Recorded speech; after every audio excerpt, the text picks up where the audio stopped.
Welcome to Hot Takes, brought to you by 50cupstea.com, where united we sip, discuss, and learn. Join us as we dive into the hottest takes on culture, business trends, and the threads that bind us. Get ready for inspiring stories, candid conversations, and a fresh perspective on living a healthy, fulfilled life. Grab your cup and tune in. Let's get started. Hello, everybody, and welcome to another edition of Hot Takes at 50 Cups. Today, I have the honor to interview my mom, and she did something, at least one thing right. She had me. Just kidding. But I also have her special sweet tea recipe today, and as you know, I normally don't indulge myself with sugar, but this is one of my vices in life. And for those out there, it's 5 bags of black tea, organic. It's 3/4 sugar. My mother likes a whole cup of sugar, but I'm a 3/4 guy. And then freshly squeezed lemons, and it's phenomenal. So we're going to start today by pouring out a little tea, and I got some ice here for one of the few times. So my mother's name is Gail Baker. She resides in Cary, North Carolina. And Mom, why don't you tell us a little bit about yourself? Okay. I grew up in New York State. Never had any desire to leave it. What town? Poughkeepsie, New York. All right. I went to school there. I went to nursing there. And then I met my husband, and we got married, and then we moved every 2 to 3 years, even though I didn't want to. Well, before that, what was it like growing up in Poughkeepsie? It was great, compared to now with kids growing up. We didn't even have TV. And then we finally got a TV, but there was no technology at all. You never had a cell phone. We walked to school. We never got a call if there was snow. We walked to school in the snow, and then they'd cancel, and we'd have to walk home. Nobody's picking you up. What year are you in school? And I know back then when we were being raised, you told me how you walked through blizzards to go to school every day. And we always had snow days. So what time frame is this? Well, let's see, I was born in 1938, so went to school starting, in 1944. So it's during World War II at that point in yes, time too, right? But I was too young to. I remember going out with my uncle when they would have sirens going off and the whole city would be dark. And he would come out with his helmet on and a flashlight, and he came and got me one day, and it was so eerie because it was pitch black. So we would have those warnings several times. And I know it was kindergarten back then in first grade, but do you remember having to do drills in school or anything like that? No, don't remember anything like that. You just went to school and you learned reading, writing, nothing real special. And then we had to take cooking, and we had to take sewing. Mm-hmm. And then your parents were obviously had lived through the Depression. And so what were they like? Who would they do? How were they as parents? I'm sure they were great, but why don't you describe that a little bit? Well, my father, I think he was offered a job in their early marriage in New Jersey, and he didn't want to leave the area. He was from Poughkeepsie, but my mother was from Beacon. And so I don't actually know what he did, but they were great parents. And then he opened up I guess you would say a sweet shop with a soda fountain. And so he worked that. That was every day. And my mother went and helped him for the lunch crowd from high school. And I remember that. And then when I got to high school, or even elementary school, because there was no middle school. So in elementary school, I would walk from the school down to the store and stand behind the candy counter and then have lunch and then walk back to school for the afternoon session.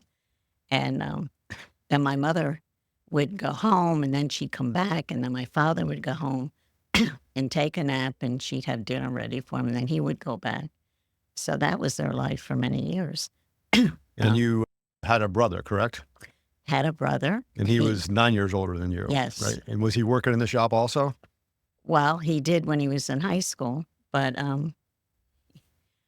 when we were younger, before we moved into the house, being 9 years younger, I was a real pain for him. And we'd go over to the bakery, and my mother would make him take me. And he'd say, "Walk behind me. I don't want anyone to know you're with me." So I would, and then I'd get home and tell my mother what he did, and he would get so mad. But we weren't really close till I got older. I mean, I was just a thorn in his side, for Pete's sake. So he never drove you around when he got his license or anything like that? No, he didn't want to have anything to do with me, to be honest. I remember every time he drove anybody, it was filled with other boys. Um, but he was a good brother. We became very close later on. But it was good. Growing up was so easy, and you could join clubs. You could go over Main Street to the Y and do things. No one worried that you were going to get lost, or no one drove anybody. If you went to the movies on a weekend, you walked to the movies. It was easy. It was just easy. Now I think there's so many options and so many technicalities, and it's harder to grow up now. Mm-hmm. So you're in high school, and you obviously became a nurse. When did you know you wanted to be a nurse? Well, I want to be a teacher or a nurse. My mother said, I hope you're a nurse. So when I took the aptitude test for the hospital, the nurse, the administrator, who was a nun, it was a Catholic hospital, she said, your aptitude is more technical. Do you want to be a carpenter or something like that? I said, no. So much for the aptitude, but I went into nursing, and I loved it and still do, and worked my whole life. So that was fun. It was fun. And when you got out of nursing school, were you in the ER? Were you in the baby unit? Like, where were you? What'd you do? I worked in the emergency room, and I liked that. And when I worked in the hospital, and they had you doing shift work, nights and I worked in the emergency room. I worked on the floors. I liked all aspects of it. Not in the OR. I had the OR when I was in training, but they had, scheduled OR nurses. But no, I like that. And then I was on evenings for a long time. That was my favorite shift, but it wasn't good if you were dating or anything like that. But then, yeah, I always liked that. And then after I graduated, and then when I got married, I would still work evenings. And do you remember how much you made as a nurse? Well, let's put it this way. I get paid on Thursday, and by Thursday night, I was broke. Paying my bills and putting gas in my car. Didn't make much. But, it was something. Worked with wonderful people, and it was nice. So You still have a relationship with some of the people you work with, correct? Don't you get together? Not so much anymore because I've been away for so long. Right. But the girls in my class that are still alive, I do see them when I go up north. I still see them, but they're not working at all. So you're cooking along as a nurse. I assume are you living on your own, or are you living with your parents? I'm living at home. Oh, you are? Okay. So when did you spring the coop on that? When I got married. Okay. All right. If I was going to say, when we graduated, a lot of the girls, before travel nursing was a fashion, there were about 6 of them, or 8 maybe, that said, and they wanted me to go with them. First, they were going to go to New York and work. Then they were going to go, when it was winter, they were going to go to New Orleans and then Florida, and then home. They were going to be going a year. So my mother said, you're going to go to New York and you're going to get killed down there. And then I had just met he was my husband, but we weren't married, and I kind of didn't want to go traveling when I had just met him. So I stayed at St. Francis and lived at home. And how'd you meet him? I met him, a good friend of mine, and I went down to Burke Rehab in Where's that? Rockland County Okay. in New York, a great rehab. And on the way home, we were seniors in nursing then. And on the way home, Carol said, I'm going to stop in Highland Falls. There's a bar there. And she was dating this fellow, and he's going to meet me there. So I said, okay. So, because we had a curfew, we had to be back by, I think, 9:30. And Jim was there, and I met him and then he asked me out, and then we began to date. So is he friends with Carol's boyfriend? Yeah, and Carol knew him. Right. And she said, oh, I want you to meet somebody. And he came over and he sat at the table, and then they had dancing. We were dancing. Then he asked me to come out, and I said, well, I'm working this weekend, so I have to be at the dorm. So he came out and we went to a movie. And So when you sat at the table, did you like, hey, wow, that's a cool guy? Or were you like, that guy's a clown? Like, what were you thinking? I was thinking he was nice. He wasn't a clown. Well, that's good. And he had a nice car, a yellow Oldsmobile. He was getting out of the Army, but he was stationed at West Point because of his family situation. And he was getting out of the Army, and I'd worked for IBM, I think, when he was about 18. And then when they drafted him, they held his position, however that works. So, but then before he went back to IBM, he said, I want to get my degree. And so he said, I'm going to sell my car. And I said, oh. So nobody in Poughkeepsie, my friends there, they didn't like the idea that I was not dating someone we had a big group. And they kind of thought, why are you dating someone else? And so he came up and he said, I sold my car. And he came up I was horrified. I guess I was more materialistic than I thought.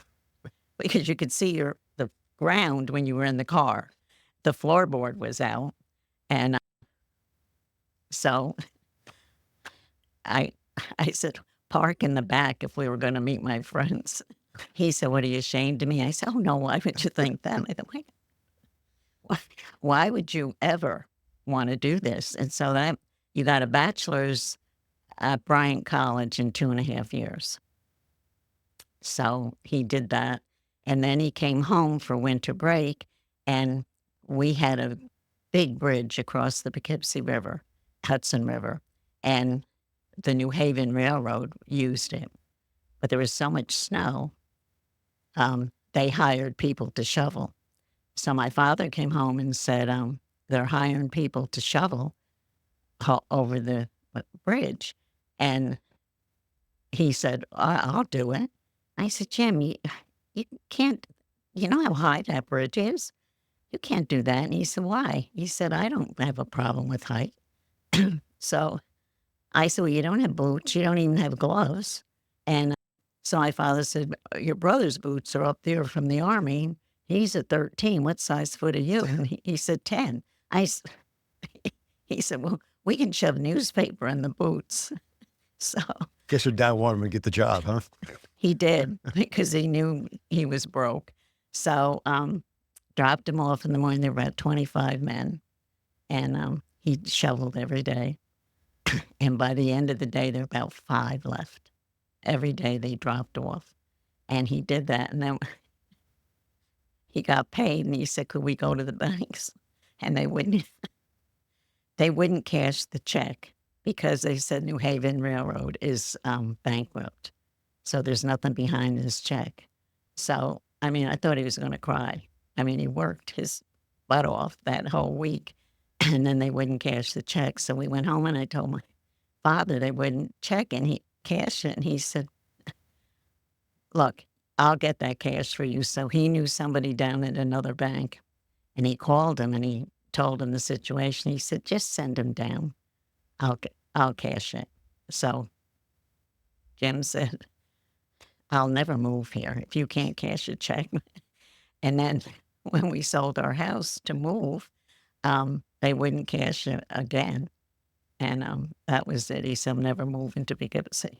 Yeah, no wonder he didn't like Poughkeepsie. So he ended up, obviously, you ended up getting married. Then he worked out of IBM at Poughkeepsie, so you had a house in Poughkeepsie.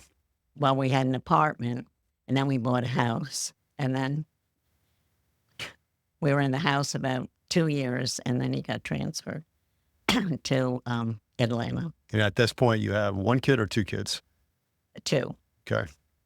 And I'm one of them. You and Tom is, what, a year and a half younger. Year. A little over a year. Yeah. A year and a quarter. Yeah, so you moved down to Atlanta, Georgia. Yeah. And you're a fish out of water in Atlanta, Georgia, because you're born and bred in Poughkeepsie, New York. I'm sure being in the Northeast, you've read nothing but negative things about the South, especially in the 60s. So you head down to Atlanta, and how are you feeling? What are you thinking at that point in time? Well, they had about a snow flurries, and they shut everything down. I remember that. I think, what in the heck? We have blizzards, and they don't shut things down. So I didn't quite make that association. I remember our neighbors are all Southern, lovely people. And in the backyard, they moved from Knoxville, and he was with Sears. And she said, "Oh, I brought my prize irises here." And she said, "Oh, they're so beautiful." I never thought they'd make it, but they were blooming. They were beautiful. So one day, my oldest son, Jim, and his friend Susan across the street went over and picked all the hurt. They brought them to me, and I said, "Oh my God, are these Mrs. Morris's flowers?" And they said, "Yeah, aren't they pretty?" I said, "Yeah."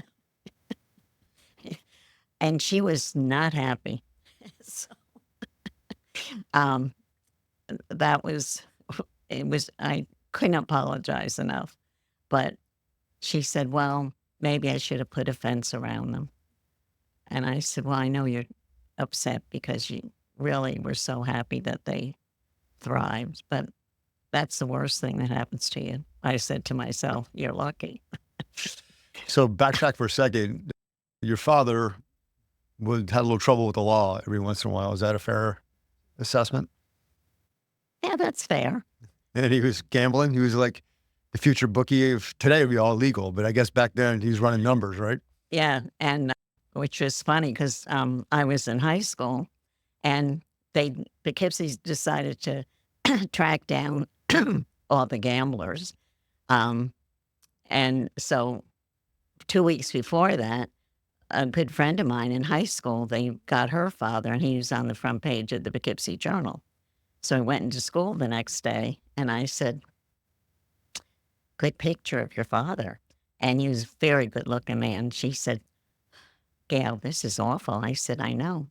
And she said, "People are like mad at me, like it's my fault." And I said, "But don't pay any attention to them." So a week later, I'm going to this. We lived on the north side of town. The south side of town were where the professors and the doctors and lawyers lived. And one of the young men that lived there asked me to this tennis club affair where some girl, they called it a coming out ceremony. And he asked me to go. It was a dance. And I said, "Okay."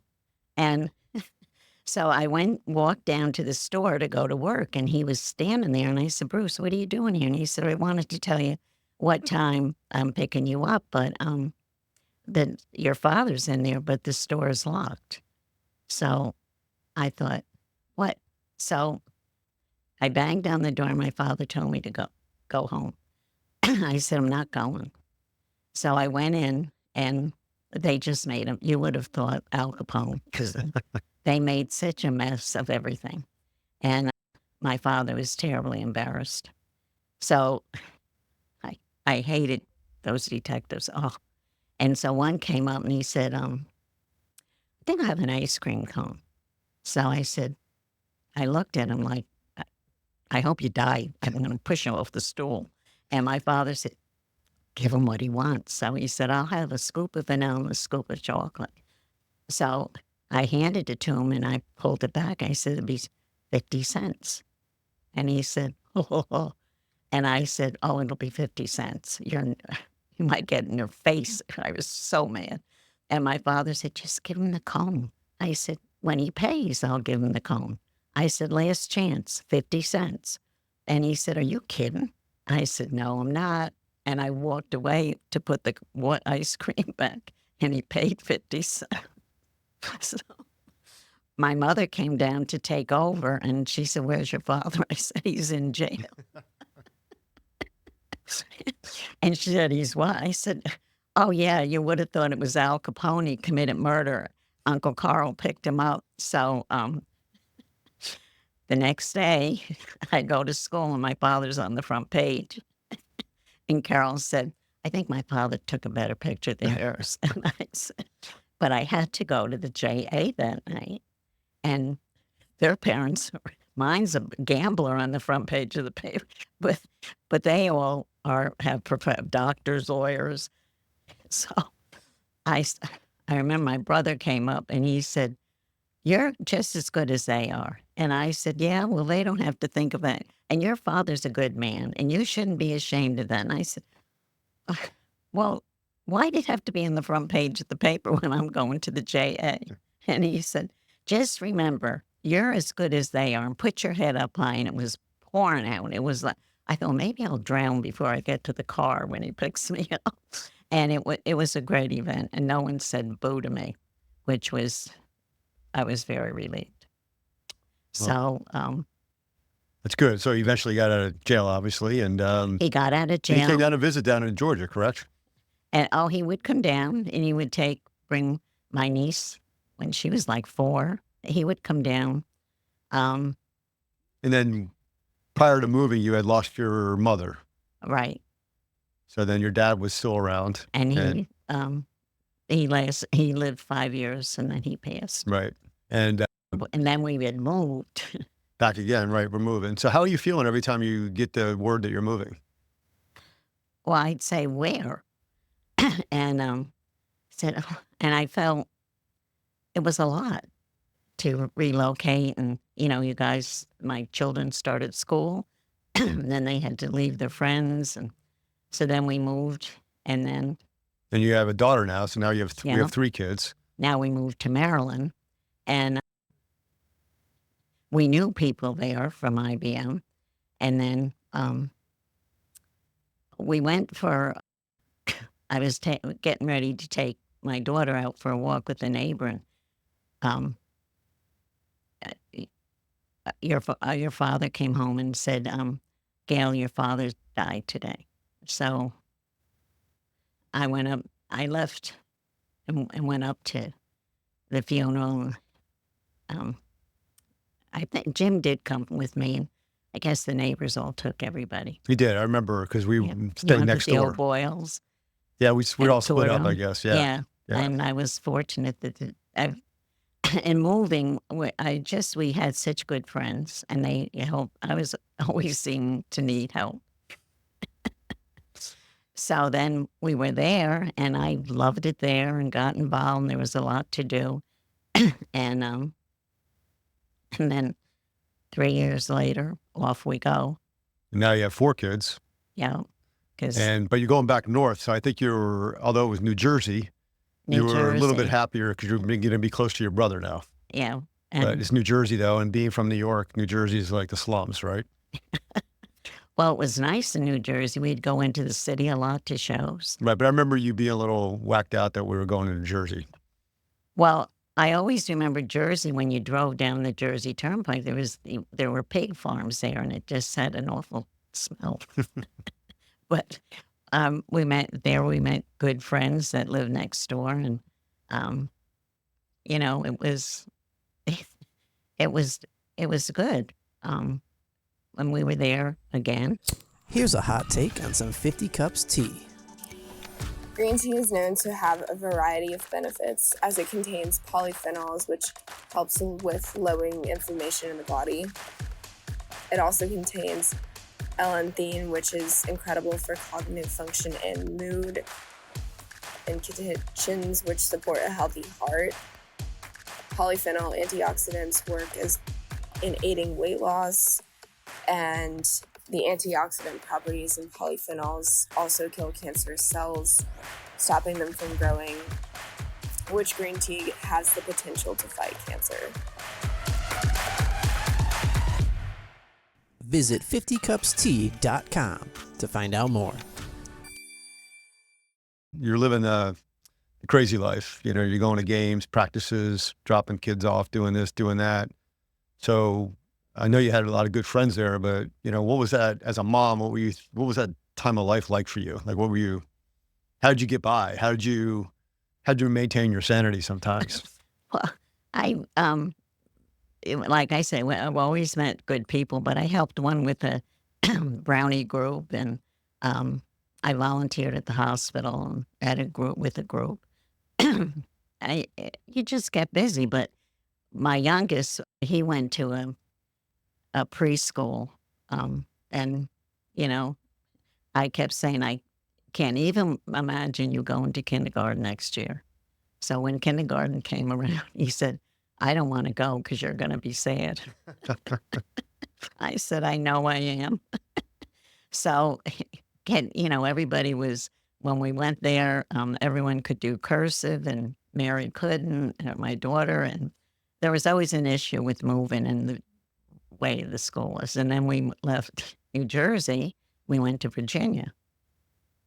And, that was nice. I liked Virginia a lot. Could get into D.C. When people came to visit, you just drove down to D.C. And of course, it isn't like it is now, but we had a tour of the White House, and we did a lot of things there. Mm-hmm. And then a lot of people in Jersey would come visit us in Virginia to go to D.C. And we had a priest friend that we were very close to. And nicely settled and had nice homes wherever we lived. And then we went to Connecticut, and wow, even the mover said, Mrs. Baker, how you doing? You left such a beautiful home in Virginia.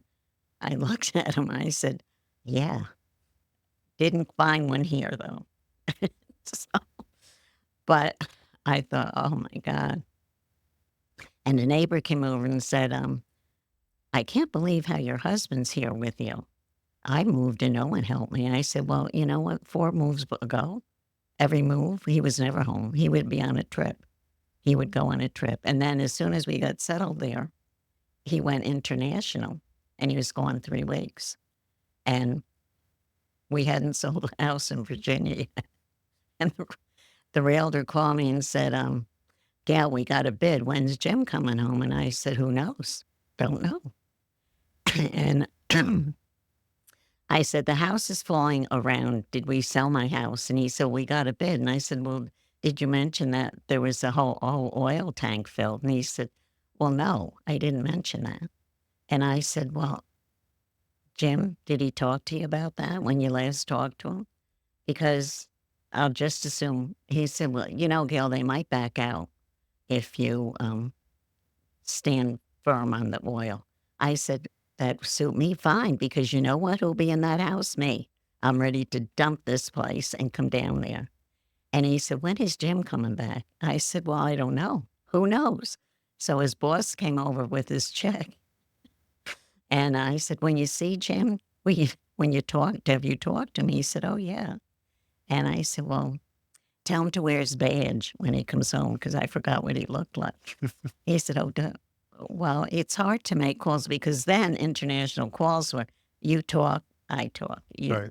So, but again, met wonderful people. And that basically ended up being home. Yes. Because I think you stayed there for, 20 plus years, right? 37. 37. Okay, wow. Wow. So then the kids get all out and everything else, or during that time they're in high school, you end up going back to work full time as a nurse. Yeah. And now you're in a medical practice. Yeah. And I'm in an office and loved it. I loved everything. I went to a nursing home once, and I didn't care for that much. And then I did visiting nurse, and I didn't care for that. And then I subbed in the elementary schools for the nurse's office, and I liked that. I didn't ever mind.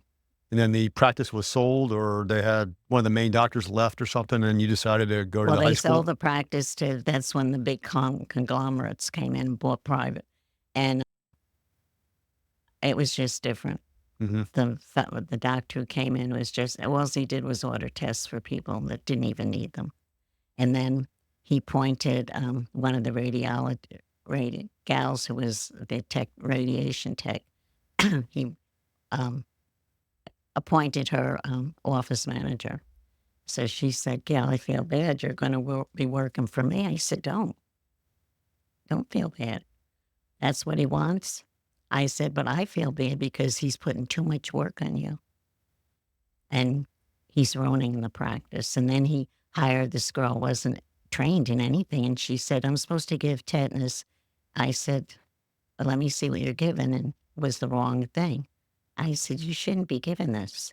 And have you given shots before? And she said, well, no, but he's telling me to. And I said, don't give it.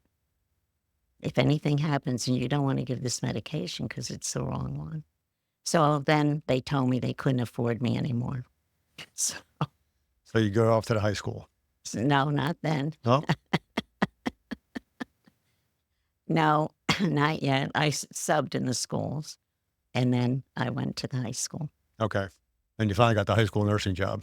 And then you were there at Richfield High School for how many years? 27. Mm-hmm. And then I worked in a convent with the nuns. So what was it, out of all your jobs, what was the best thing you liked about, what was the best job you had out of all the jobs you had? Well, I think school nursing was, but I liked hospital nursing. Mm-hmm. I liked that a lot. And what was the worst job you had? Nursing home. Okay. I didn't care for that too much? No. I mean, you kind of had a great deal in the high school. Your best friend was working with you, and you get to hang around kids all day long, and you love kids. So, I know. Now, the kids that went to the nursing department area, obviously weren't feeling well. Some were probably perfectly fine, but they like to hang out all day long. But nonetheless, you and your friends seemed to thrive there. Yeah. Well, we had a lot of fun. And then you ended up retiring. When you were 75, 76? 74. 74? All right. You think if you didn't, if things didn't change over at the high school, you think you'd still be the nurse there today? Oh, no. You were ready to move on? I mean, it was changing and everything. We used to do everything by hand, and then the computers came in, and you had to write up healthcare plans. And if anybody with a special needs, you had to document like stupid things. Mm-hmm. And I said, I'm not doing it. Mm-hmm. I'm too busy, and I'm not going to count the squares of toilet tissue I have to give him. I'm not doing it. I mean, that's a waste of time and effort because they didn't have any respect for the office. Some kids weren't ill, and some had a lot of issues. And I mean, they're growing up, they're teenagers. And, sometimes when I'd see one later, after he graduated, he said, aren't you the nurse? I said, yeah. He said, are you still there? Yeah. I wasn't really sick every time I came in. I said, really? Yeah, no surprise there. So let's go back a little bit because you obviously lost my father or your husband when you were, 49, 50 years old? 49. And the three of us were either out of college or in college, and then the youngest was a senior in high school. Yes. And he was diagnosed with lung cancer, but unbeknownst to everybody, before surgery, it had already metastasized. So after surgery, passed within a month or so afterwards. So it was pretty quick. And now you're hanging out with, you're working, you have a senior in high school, you got to figure out a way to get him into college. I know he didn't do his taxes before he departed, and I know that was a giant issue with you and I, because he died in March, and taxes were due on April 15th.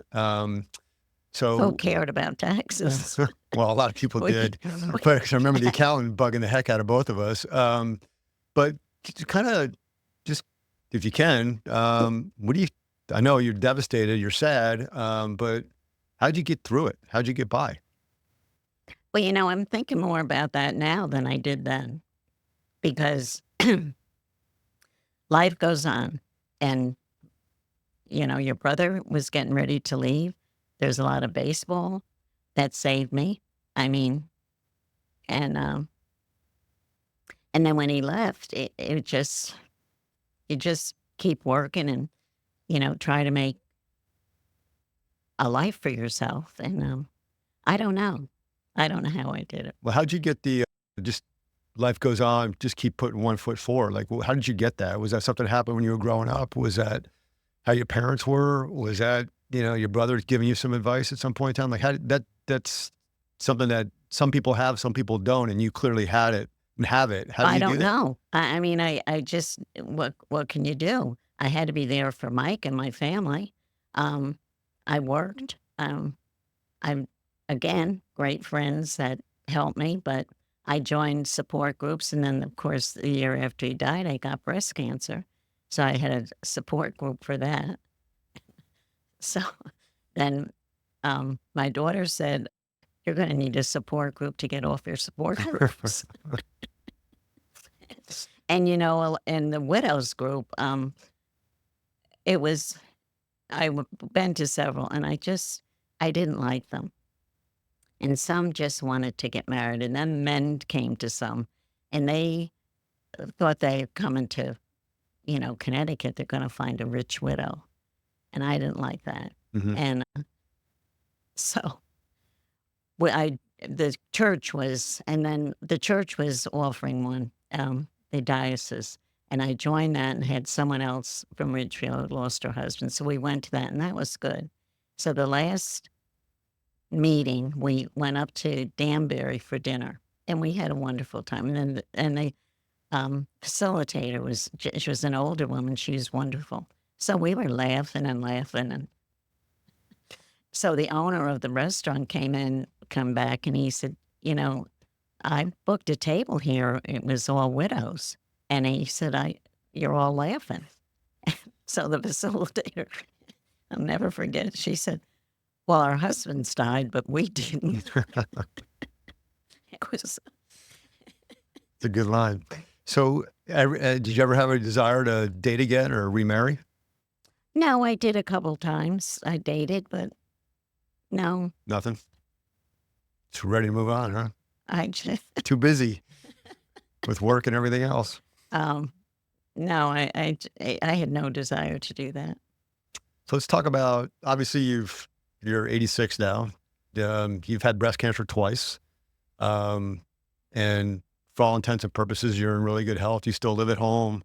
You drive, you take us to the airport all the time. You're like a mini Uber that's free, which I'm grateful for. Talk to us about your exercise routine. You're working out. Like, what do you do? Well, I walk. What have you always done? I've always walked. And when I was in Connecticut, we walked every morning. We'd get up at 4:30, walk 3.5 miles, come home. My friend went to her nursing job, and I went to mine. And we did that for years, every years. Although when it was kind of ironic, because when she would go away, something always happened in my life. And she said, "I can't leave you anymore because something tragic always happens." I mean, and it was true. It just did. She said, "Gail, I don't think I can leave you," because she was from Leroy up in New York State, and she would go up there sometime. And she said, "I just can't leave you anymore." And I said, "I know."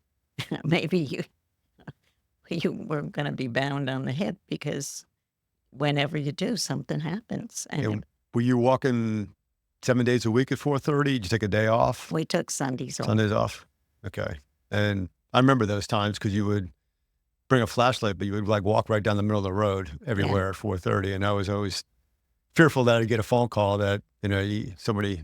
Nobody's both. out driving that much. In fact, Well, we somebody always is. we always have dogs. And one day the heavens opened up, and this guy pulled up and said, "I'll give your ladies a ride home." We said, "No, that night." She had one of the dogs. I had one. They're dripping wet, and he took us home. And your friend's still alive also, right? Oh yeah, And she's doing pretty well for the most Okay. part. For the most part. She drives, right? But she's young. She's younger than me. What is she? 83. Oh, God. Unbelievable. And then what about food? Like what's this is one of my mother, I think, defies science and health sometimes because her diet's a little bit different than the traditional American. Well, it's probably similar to traditional American, but based on the things that we talked about on Hot Takes, it's a little bit different. So what do you love? What do you like to eat? Food's on the bottom of my list. I don't love it. You like the I like sweets. Italian food. Yeah, but you like the sweets. No, not Well, you got some- necessarily. I see a lot of cookies at the house. I What? see a little, pastry every now and then. Oh, I like donuts. Yeah. But no, I'm not. What are the 8 things you should eat every day? You like broccoli. That's good, right? I do. Yeah. But I like salads. I'll make a salad. I do like salads. And- But it's not important to me. Yeah. And sometimes I think, gee, did I eat today? Get out those pretzels and cheese. That's my favorite. Well, maybe you're out doing that intermittent fasting every day, not even knowing about it, I know. which could be working well. And also you defy the myth or the goal rather of making sure everybody drinks a gallon of water a day because you maybe have An ounce. an ounce of water if it's not in your coffee. I don't. Well, but nobody in my generation drinks a lot of water. Right. In fact, when I was up in Connecticut, went to my friend that I walked with. I stayed with her. I said, "You got cases of water here, Sharon." And she said, "Well, yeah, they told me because of the AFib, I have to drink water, so I do all the time." Well, she went to a fair up there and she collapsed because she was dehydrated. And I said, "So much for the drinking 8 hours." And she said they had to give me an IV, and then it came to, they said I was dehydrated. So now she drinks water. she always did. Oh, she I mean, always she did. had Got it. cases, and I got it. She was a water queen. Okay. but she drank it, and she was dehydrated at the fair. So it made no sense. So how many grandkids?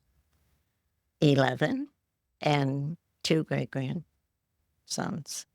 And you have the ability to see some of the grandkids and certainly the great-grandsons at this point in time. And they, their great-grandsons or parents, are very good to me and have me over and bring them over. And my grandchildren check in with me and if they're home. They come see me or we'll have lunch. And they're very important in my life. I'm very lucky to have them. And you moved down here how many years ago? Well, I moved December of 2012. Okay. So 12 years Yeah. coming up. And so you got most of your family around now. So but obviously you have your friends still. And I think you like your alone time every once in a while as well. So how do you balance all that? Well, I wish I could get up and see the friends in New Jersey, in Connecticut a lot. But, I met friends here, knitting friends. Mm-hmm. Very nice. I keep busy, and usually if I get, could you come for the great-grands? Sure. But I used to, before COVID, I used to volunteer everywhere. I volunteered at the hospital, at Safe Child, and then there were younger grandchildren here that I would pick up. So I was busier. Then COVID hit, and that was a ruination for everyone. And but if only one grandchild's here now, they has sports, and went last night and saw her play football, and she'll be swimming. Yeah. So what do you think the secret is? Like, you obviously are very active for your age and um, seem to be grateful and enjoy life. So what do you think it is? I don't know. I think that I don't want to get to the point that I can't do that. I have a friend now who's, well, she's a little bit younger than me, but she's like, doesn't want to drive and doesn't want to, I don't want to get like that. And I said, well, when your daughter's not here, what do you do? She, well, nothing. And she counts on me every Friday to go over for lunch. I mean, and then plays bunco and she does that, but I don't want to get to that point that I can't do that unless I know that I can't, really can't. So I don't know what the issue is. Maybe having so many, I feel very grateful that I can share in my grandchildren and my children's lives. But I never want to be a burden, that's for sure. Yeah, the old burden, right? So you live in all these different places. What's the most favorite place you ever lived? I think I like New Jersey a lot. Once I got there, and then of course Ridgefield, because I was there the longest. Mm-hmm. And people said, but you hated it. I said, yeah, I did. But, I like, I could go, Poughkeepsie's changed some, but I couldn't go back there now. Right. Well, you had this innate ability too to, we move in and, you weren't thrilled about leaving because you had developed all these good relationships in your place where you lived earlier. And then you go to a new place, but you were wildly, what's the word I'm looking for? Open, and people gravitated towards you. So it was very easy for you to make friends right away, which was helpful for us kids back then too, because those people that you became friendly with had kids also, and most of the time we matched up with them. So we were able to make friends right away as well. So I think that's a wonderful personality trait to have, because some people wouldn't be able to adjust quickly enough. And you seem to adjust, especially growing up in one town your entire life. I don't know that I ever helped my children to adapt to the new place. Well, you did indirectly. That's what I was trying to say. Because, first off, you always told us we had to play outside no matter what. So if we went to school, we got home at whatever it was, 3:00 in the afternoon, you had a quick little snack for about 5 seconds, you had to inhale it, and then bang, we were out the door. And it wasn't because we wanted to be out the door. Sometimes we wanted to just hang out and watch TV, but you forced us to go outside. And therefore, if we're outside and other kids are in the neighborhood, they're out there, we're going to naturally, eventually, want to connect with them, even though we really don't want to do that. So because you forced us to get out there, I think that was a big, big help as well. And because you also met people right away. And again, like I said, they had kids, back then too. So, it was your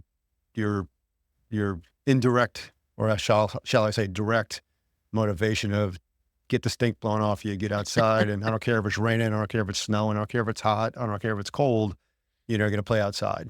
And well, I couldn't be winning Mother of the Year. But you are, but that ended up being a great thing from a parent perspective, because, it did force us to adapt and to adjust and to hopefully become stronger for it, down the road. Well, when we lived in New Jersey, you might not remember, but it was freezing cold, freezing. And a friend from Maryland called me, and she said, is it cold up there? I said, oh yeah. She said, God, your house is so quiet. And I said, well, the kids are outside. She said, outside? It's like 0 out. I said, I know. They'll warm up. They got me. They went to, remember Lake Lewanika or something? Yeah, we just ice skate over there. Skate. Yeah. And she said, Gail, I can't, you always have them outside, but wouldn't you take pity on them? And I said, no, they won't. Never. So we usually end with 5 takeaways. So 5 things that you want to tell your listeners as advice, life advice types of things. But before we do that, rapid fire, just 5 quick questions. Favorite football team? Dallas. It used to be. Might be leaving. I'm so mad at them.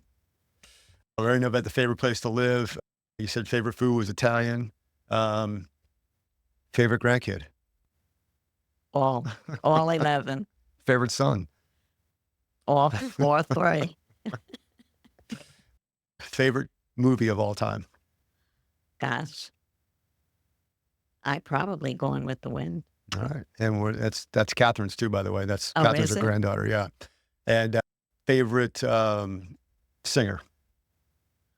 Johnny Mathis. He's still around, right? He is. I went to see him. He was great. We all sang along with him. That's great.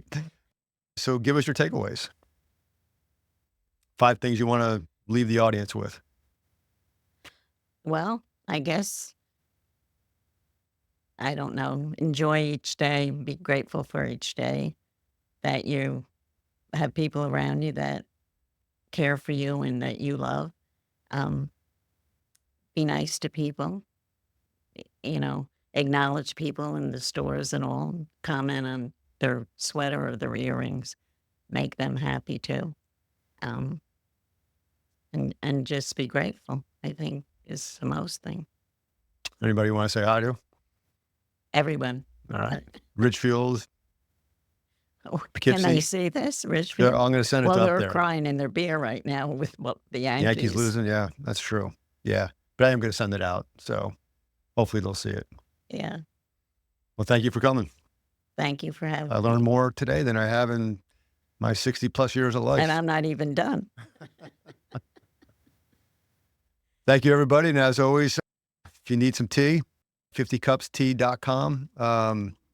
Happy to, my next email blast, I'll send out the recipe for this family recipe that we've had in the So good. in the family for what your mom made it first, right? Yeah. So almost 100 years now. So God bless and good luck. Thank you. Thanks for joining us on Hot Takes 50 Cups. If you enjoyed today's episode, be sure to visit our website at 50cupstea.com for more great content and delicious organic teas, and listen and watch us on all the leading platforms. Stay connected with us on Instagram at 50cupstea, YouTube, and TikTok. And don't forget to subscribe, leave a review, and share with your friends. Until next time, keep sipping and stay united.